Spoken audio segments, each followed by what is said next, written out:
Okay, welcome back. We're talking about this wrong turn known as ego psychology according to Lacan. We were at the bottom of page 278. And there at the bottom, Lacan refers to it as an ideology that is quite simply bankrupt. This privileging of the ego as the object of analytic inquiry over the unconscious.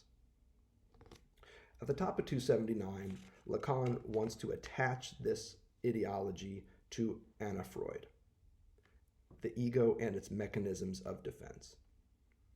And there on 279, he's going to indict her and her followers as best he can. Again, there toward the middle of the page, a little past the middle, but this semantic use Anna Freud makes of the ego, etc., etc., etc. Notice how he describes this at the end of that paragraph. In the thereafter received deviation, this wrong turn in psychoanalytic theory and technique, the ego is truly the objectified subject whose defense mechanisms constitute resistance. So he's really wanting to hammer on this point that we should not center our interest on the ego and the ego alone as though it were this major agential force, because really it's just a reactive structure. He keeps going along these lines into the 280s, and then on 283 gives us the claim again, echoing what he said on page 278. I'm about 3/4, 2/3 of the way down the page in the paragraph that says, where is the end of analysis as far as the ego is concerned? Note this. How can we know this if we misrecognize the ego's function in the very action of psychoanalysis?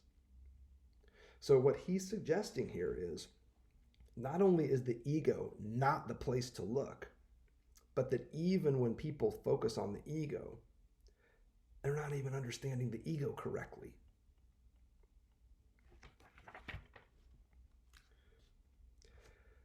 Around page 285, Lacan starts to offer a corrective, starts to offer a more, well, let's just say Lacanian sense of the ego. If you were to ask him at this point, he'd say, I'm just telling you what Freud said. I'm returning to the meaning of Freud.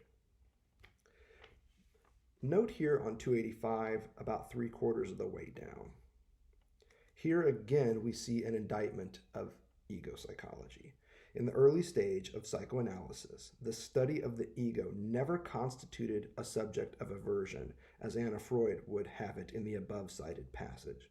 Rather, it is since people came up with the idea of promoting it in analysis that this study truly favors the subversion of psychoanalysis. So here he's raising the stakes. To follow the path of ego psychology, to focus on the ego, not only are you taking the bait, this lure, a lure that you don't understand, but in so doing, you are subverting the entire tradition of psychoanalytic inquiry. Subversion of psychoanalysis. So he's raising the stakes here. And then on page 286, he wants to talk us through what he believes to be the proper understanding of the ego. He starts initially by talking about aggressiveness. There in the second full paragraph on 286. The rending of the subject from himself. A rending whose primordial moment comes when the sight of the other's image, apprehended by him as a unified whole, anticipates his sense that he lacks motor coordination. This image retroactively structuring this lack of motor coordination in images of fragmentation. Okay, there's a lot right here. What Lacan is basically describing here is something called schema L from earlier in his work, and a stage that's very popular among Lacanians called the mirror stage. I've lectured elsewhere on this, so I won't spend too much time focusing on it, but I will walk you through the basic elements that he's talking about here. The first 3 elements that we want to focus on are the fragmented body, the specular image, and the ego that is produced out of their interaction. And let's talk this through one thing at a time. Lacan says, famously, that you could take a baby and put it in front of a mirror. And oftentimes you have to hold that baby up. You have to prop that baby up. This would be a fourth element, the hand that holds the baby up, the big other that props the baby up, the symbolic order that allows them to have that experience to begin with. This could be the parent in the background. But you put a baby in front of a mirror, and it sees this other baby in the mirror. It does not initially recognize that baby as a reflection of itself. It sees it as an other baby. That's the specular image. The specular image is what the child sees when they look in the mirror. They don't see themselves initially. Initially, what they see is another baby. And it's not just another baby, it's a better baby. Because the child can see the baby's arms, the head, the eyes that work back and forth. This baby has its stuff together. This baby is coordinated. This baby is coherent. This baby is just the opposite of what it feels like to actually be a baby.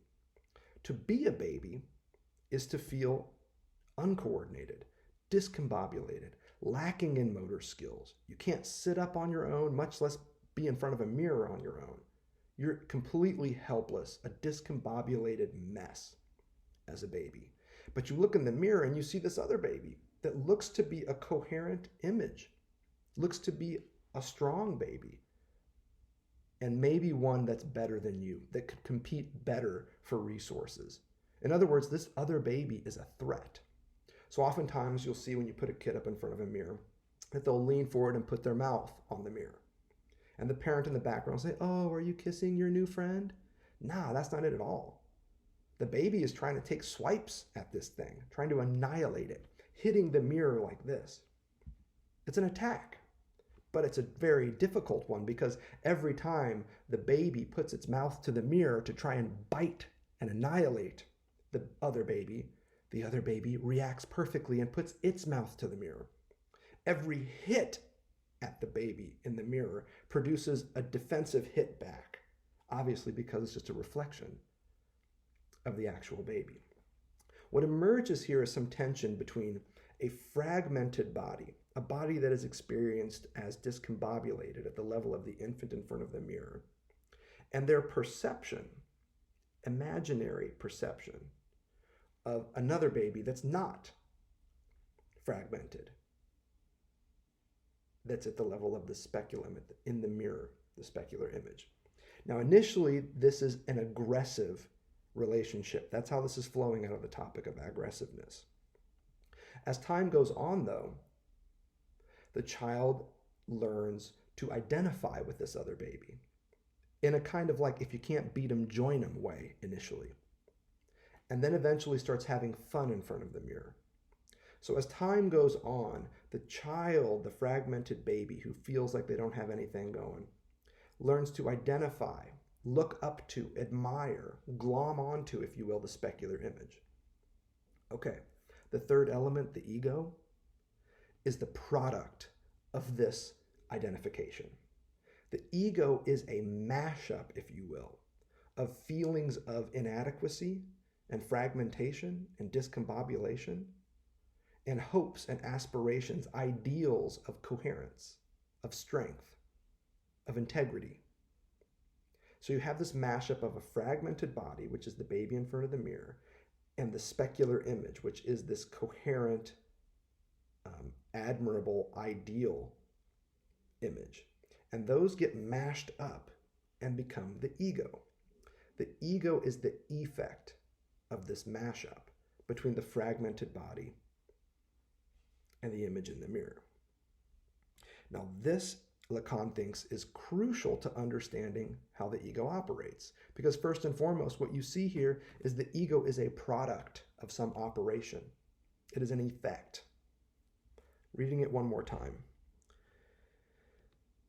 Whose primordial moment comes when the sight of the other's image, apprehended by him as a unified whole. So here is the baby seeing their reflection in the mirror and seeing it as a unified whole baby. When the sight of the other's image, apprehended by him as a unified whole, anticipates his sense that he lacks motor coordination. So the baby sees the image in the mirror and feels bad about themselves, feels that, oh my gosh, I don't have any of that. I lack motor coordination. I can't do anything, and so forth. This image retroactively structuring his lack of motor coordination in images of fragmentation. So it's almost like the baby didn't realize how fragmented and messed up they were until they saw this other baby in the mirror. And then that other baby retroactively says, oh my gosh, yeah, I'm going to help you understand how you've always been the worst baby, the more fragmented one, the more degenerate one. So things go on, and then at the end of this paragraph, Lacan tries to summarize it a bit. The properly imaginary because it's dealing at the level of images, mirror images. That's how we get this notion of the imaginary. The properly imaginary nature of the ego's function in the subject. The ego is an imaginary construct. And here, the constitution of the ego's ideal Urbild, this is that specular image, that ideal version of the ego. It would be an ideal ego, is how we would talk about it. A specular image, an ideal ego. Not to be confused with an ego ideal, but an ideal ego. This ideal ego, as time goes on, it's not so much your reflection in the mirror anymore. It becomes people you look up to. It's the poster of the athlete that you had hanging on your wall as a kid. It's the celebrity that somebody once told you you remind them of. That becomes this ideal Urbild. That becomes your ideal ego. Someone who you think is better than you, has more fun than you, that you might be able to become someday. It's a reproduction of the mirror stage at the level of adult life.